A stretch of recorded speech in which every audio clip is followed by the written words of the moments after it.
J'essaie de vous prévenir depuis des années, l'intelligence artificielle va bientôt vous remplacer. Ces dernières semaines, tout le monde est en train de flipper à propos de ChatGPT-3. Pour ceux qui ne savent pas ce que c'est, GPT-3 c'est une intelligence artificielle développée par OpenAI qui est capable de générer du texte tel que des histoires, des articles et même du code. Je crois qu'il serait intéressant pour moi de vous montrer ce que c'est en vous faisant directement une démonstration. Donc la dernière version de ChatGPT-3 elle est disponible sur chat.openai.com. Je ne pense pas que ça soit disponible par tout le monde vu que les serveurs ont une énorme demande actuellement. Mais dans cette vidéo, je vais essayer de vous montrer de quoi ChatGPT-3 est capable. Pour commencer, on va lui demander qu'il nous écrive une histoire d'un Algérien qui a reçu une bourse Fulbright pour faire un master en informatique aux États-Unis. Très original. Il me génère l'histoire de Hassan depuis le moment où il prépare ses affaires jusqu'à son retour en Algérie. Je vais lui demander maintenant qu'il m'écrive un article sur l'utilisation des jeux vidéo dans l'éducation.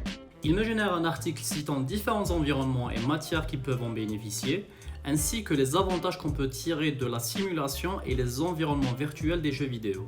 GPT-3 est aussi capable de générer et d'analyser du code. Par exemple, si je demande qu'il m'écrive une API en utilisant Express.js pour s'authentifier, voici ce qu'il va me générer. L'inverse est aussi possible, je peux lui montrer un code et je peux lui demander ce que le code fait en réalité. J'ai commencé à tester ChatGPT-3 en début décembre et ce qui avait commencé par un simple test s'est terminé par une utilisation régulière pour réviser pour mes examens. Donc en ce cas, je n'utiliserai jamais cet outil pour tricher ou bien pour faire mes devoirs, malgré qu'il y a certaines personnes qui sont en train de le faire. Mais je l'ai plutôt utilisé pour résumer certains chapitres, m'expliquer certains concepts vus en classe ou bien même analyser du code et me donner une documentation. Cependant, beaucoup d'articles sur internet sont en train de parler aujourd'hui sur ChatGPT-3 et l'intégrité académique, puisque ce modèle est capable de générer des articles de recherche ou bien même faire tous vos devoirs. Cependant, la bonne nouvelle, ou mauvaise pour certains, c'est qu'il y a maintenant des outils qui sont capables de détecter un texte ou bien un code qui est artificiellement généré, donc ce serait pas une bonne idée d'utiliser cet outil pour faire vos devoirs, et en plus, c'est de la triche. Mais au fait, je voulais aborder ce sujet aujourd'hui parce qu'il y a une grosse inquiétude dans la communauté des développeurs.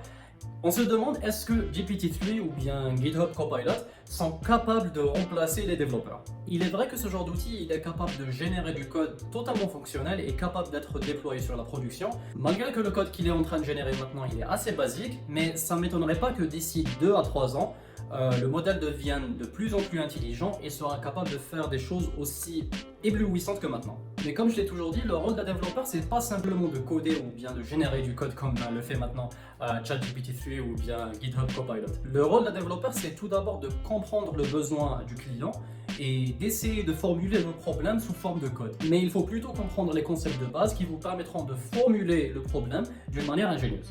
Donc au final, je pense qu'un outil comme GPT-3 ou bien GitHub Copilot ne sont pas là au fait pour remplacer le développeur, mais ils sont juste là pour nous rendre la tâche plus facile. Et honnêtement, si quelqu'un m'offre un outil qui me permettra de faire mon travail plus rapidement et plus facilement, j'achète. Mais par contre, d'après mon utilisation de ces dernières semaines, je trouve que cet outil est plutôt une concurrence pour des moteurs de recherche tels que Google ou bien même des forums tels que Stack Overflow. Et je dis ça parce que ça fait 3 semaines que j'utilise ChatGPT-3 et durant ces 3 semaines, je n'utilise presque plus Google. Et enfin pour conclure, comme on dit toujours, la technologie est une arme à double tranchant.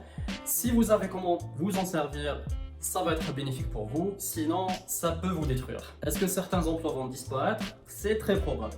Mais beaucoup d'autres vont être créés, ça c'est sûr. Donc je pense au final que cet outil est un boost pour vous, pour ne jamais arrêter d'apprendre. Merci d'avoir regardé cette vidéo, j'espère que vous avez appris des choses et à la prochaine.